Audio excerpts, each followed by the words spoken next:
سلام عليكم. يا رب كلكم تكونوا بخير وبصحة وعافية إن شاء الله.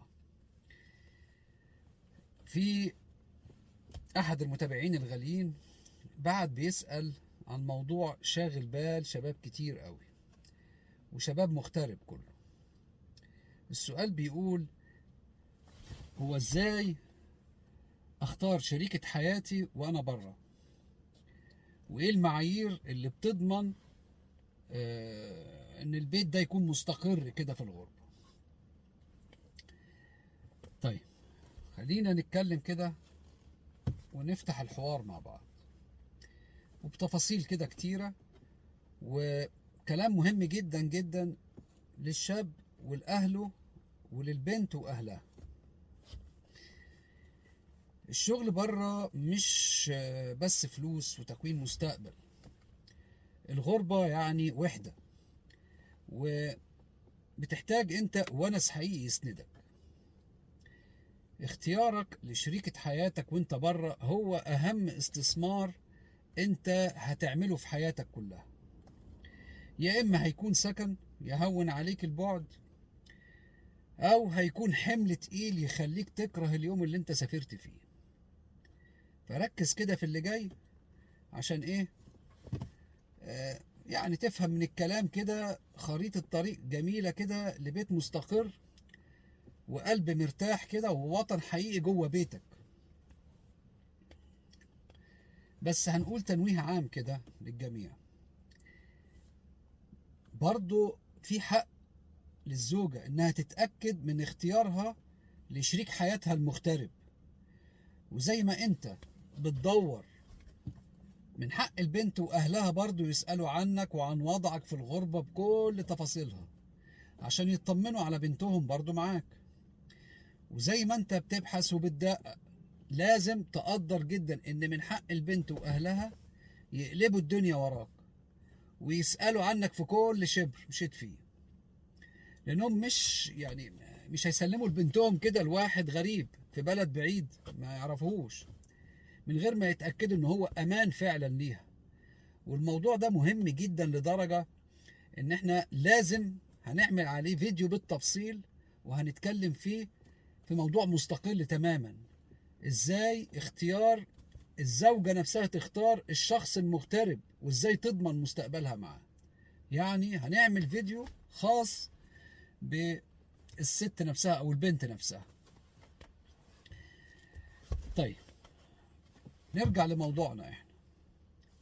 نرجع للسؤال اللي هو ازاي اختار شريكة حياتي وانا بره، وايه المعايير اللي بتضمن لي بيت مستقر في الغربة. الجواز وانت مغترب مش مجرد انت بتكمل نص دينك او كمالة صورة وكده، لا، ده طوق نجاة حقيقي. انت عايش في مجتمع غريب عنك بره، بتقابل ضغوط شغل وتحديات لوحدك. وهنا بتيجي أهمية الجواز فعلا، انه بيوفر لك الاستقرار النفسي والعاطفي وبيحميك من انجراف والاكتئاب وحاجات كتيرة جدا. الجواز او الزواج هو المؤسسة اللي بتبني فيها وطنك الصغير. دايما انا بقول كده، جوه بلاد الغربة او بلاد بره. فلما تختار صح هتحس ان البيت هو المكان اللي بتشحن فيه طاقتك مظبوط، مش المكان اللي بتهرب منه او بتخاف ترجع مثلا من كتر المشاكل. لا، الحقيقة ان نجاحك بره مرتبط بنسبة كبيرة جدا براحتك جوه بيتك، بنسبة 80%. لان الراجل اللي باله مرتاح بيعرف يركز في شغله كويس جدا، بيكسر اي حواجز تقابله في الشغل، اي مشاكل يقضي عليها. بس التحدي الكبير اللي بيقابلك هو ازاي تختار وانت بعيد، ازاي تضمن اللي انت هترتبط بيها هتتحمل معاك مرار الغربة مظبوط. مش بس هتنبهر بالفسح والسفر والمباني والعربيات والحاجات دي كلها، لا، الموضوع محتاج توازن فعلا دقيق. يعني السؤال ده اللي بيسأله صديقنا عنده حق. الموضوع مش موضوع سهل. الموضوع محتاج توازن ما بين العقل والقلب، وما بين نظرة أهلك اللي شايفين الصورة من مصر ونظرتك أنت لمتطلبات حياتك أنت بره. الزوجة في الغربة هي الأم والأخت والصديقة والوطن، فلو كانت صالحة ومناسبة الغربة دي هتبقى رحلة زي العسل، ممتعة جدا ومثمرة. أما العكس لو حصل لا قدر الله هتبقى سجن كبير قوي، وحاجة بتستنزف أعصابك كده وبتحرق في دمك على طول. فلازم تفهم إن الجواز مسؤولية مشتركة، والأساس فيها هو المودة والرحمة والتفاهم على أدق التفاصيل قبل السفر. تحط النقط على الحروف قبل السفر. البنت اللي هتوافق تسيب أهلها وحياتها وكده عشانك، يعني محتاجة تكون شخصية قوية وعندها وعي كافي قوي بمعنى كلمة بناء بيت في ظروف استثنائية اللي هي ظروف سفركم وظروف وجودكم بره. فلازم تكون شخصيتها قوية. فأنت مش بتدور على عروسة للفرح، لا، أنت بتدور على شريكة لعمر كامل كده في بلاد الله الواسعة زي ما بيقولوا. النقاط اللي احنا هنتكلم فيها دلوقتي يعني هنشرح فيها حاجات كتيرة قوي.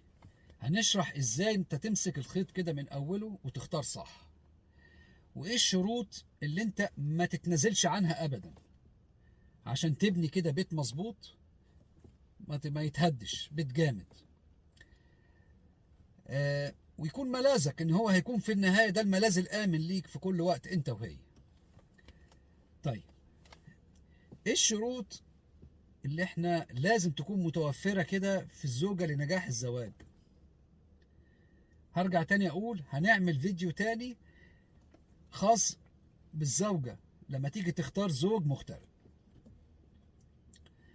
ايه هي الشروط اللي لازم تكون موجودة يعني في الزوجة عشان ينجح الجواز ده؟ اول حاجة الدين والاصل الطيب. الجوهر والاخلاق بتبان وقت الزعل والازمات، مش بس وقت الفرح وخلاص، لا، في وقت الزعل والازمات بتبان الاخلاق. اللي عندهم دين واصلهم طيب امورهم تبقى بخير. فانت لازم تختار صاحبة الدين والاصل الطيب. لازم تكون شخصية صبورة تقدر تقعد لوحديها كده لفترات طويلة وتتأقلم مع عدم وجود أهلها حواليها. لازم تتحمل الغربة والوحدة. ثالث حاجة، الغربة والسفر يوم عسل ويوم بصل، يوم حلو ويوم مر. فلازم تكون قنوعة وما تبصش لعيشة غيرها، وراضية باللي ربنا قسمه ليكم، القناعة والرضا. لازم تكون ست بيت شاطرة ومدبرة ممتازة وتقدر تشيل كده مسؤولية البيت كاملة في غيابك، لأنك أنت هتغيب فترات طويلة في شغلك. لازم يكون عندها القدرة في إدارة البيت. يكون عندها مرونة نفسية، تقدر تبدأ من الصفر في مجتمع جديد بلغة مختلفة وعادات مختلفة من غير ما تنهار أو تشتكي كل يوم. مفيش حد هتشتكي له، ده هي تقعد لوحديها. فلازم يكون عندها مرونة نفسية. لازم يكون في توافق فكري بينكم، يكون بينكم كده لغة حوار مشتركة وتفكير متقارب عشان تقدروا يعني تتفاهموا كده في حل مشاكلكم لوحدكم بره، ان مفيش حد هيتدخل وسطيكم. وده المفترض ان مفيش حد بيخش ما بين الراجل ومراته. الامانة والستر، انك انت تأمنها على مالك وبيتك وسرك، وتكون هي الستر اللي بيغطيك ويصونك في غيابك قبل حضورك. ما تكونش معتمدة على أهلها في كل قرار. لازم تكون قادرة تاخد قرارات ذكية كده لمصلحة بيتها الصغير، يكون عندها استقلالية. لازم تعرف امتى تطبطب عليك وامتى تسيبك في هدوء، وتكون هي المصدر اللي بيخفف عنك كده هموم الغربة وشقاها. تكون عندها ذكاء عاطفي. لازم تكون بارة بأهلها وعايزة تعمل علاقة طيبة ومودة مع أهلك.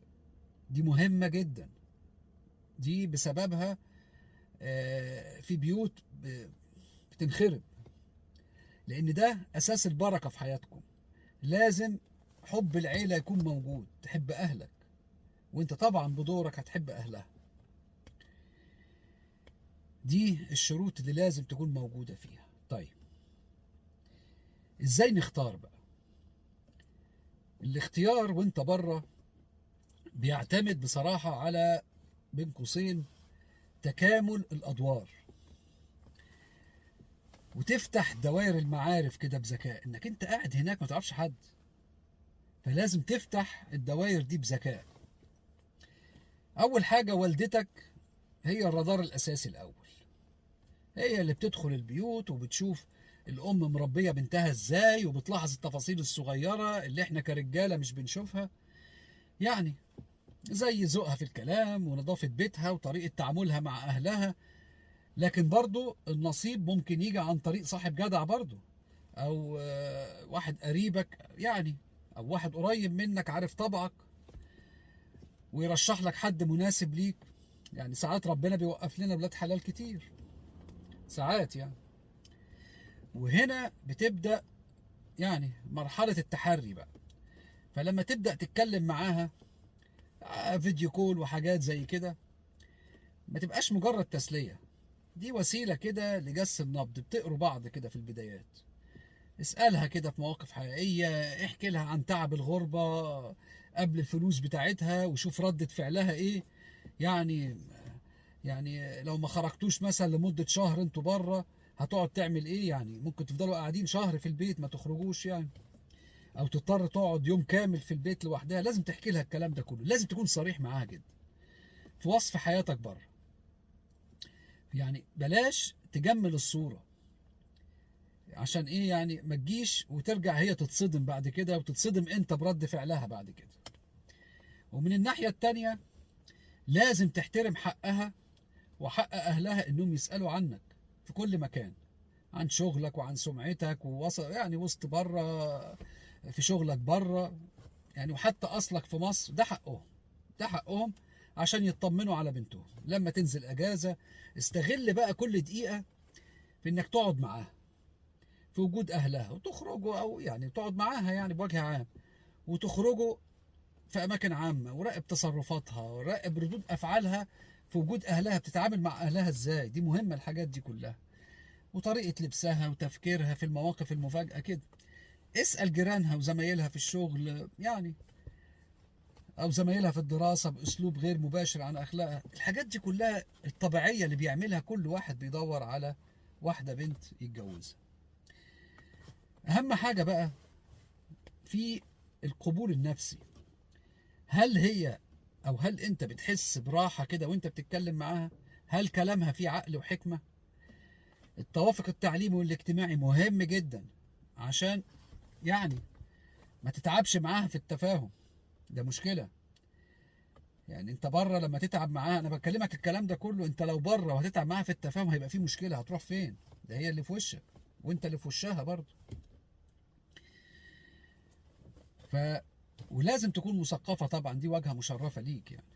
فما تستعجلش القرار ابدا. يعني القرار ما تخلوش تحت ضغط يعني قوي، لا يعني اصبر شوية، مرة واثنين وثلاثة، اخرجوا واعرفوا. ما تستعجلش قرارك، خد وقتك. وطبعا خد وقتك في الاستخارة والسؤال لحد ما قلبك يطمن تماما. الغربة يا باشا محتاجة صديقة قبل ما تكون زوجة. فدور على اللي تقدر يعني تفتح معاها قلبك بأمان، وتشاركها أحلامك، وتكون هي سندك الحقيقي بره، وتكون هي سندك الحقيقي في أي مكان بتروحوه كمان وتسافروا فيه، لأن ممكن تتنقلوا من حتة لحتة لحتة. نصيحتي ليك، الجواز مش سباق، والوحدة في الغربة أرحم بكتير من إنك تقع في جوازة غلط تستنزف عمرك وأعصابك. اختار دايما اللي نفسها كده عزيزة وعقلها يوزن بلد، عشان هي دي اللي ايه هتصونك في غيبتك وترفع راسك. وخليك صريح وواضح من اول يوم، وعاملها بالمعروف وبالحنية، لانها بالظبط كده هتسيب كل دنيتها وتيجي بلد جديدة. هتسيب بلدها باللي فيها وتيجي بلد جديدة عشانك. فلازم تكون انت دنيتها، اتقي الله فيها وفي تعب اهلها، وخليك سند ليها زي ما انت عايزها تكون سند ليك. ابني بيتك كده على الصدق والنية الصافية وعلى الدين، واعرف ان البيت اللي فيه رضا ربنا ما بيتهدش ابدا مهما كانت الدنيا عاملة معاك. الخلاصة، الزوجة الصالحة في الغربة هي الوطن. هي الوطن اللي بتمشي كده بيه وانت بتطمن كده، وقاعد جواه كده وانت بتطمن. اختار اللي تصونك في غيابك وتريحك في حضورك، وتكون لك عون وسند على مشقة الدنيا. ربنا يوفقك في الاختيار ويكتب لك اللي فيه الخير. تحياتي لكم، ونشوفكم في فيديو جديد، وإن شاء الله هنعمل فيديو عن كيفية اختيار الزوجة للشخص المغترب. نشوفكم على خير.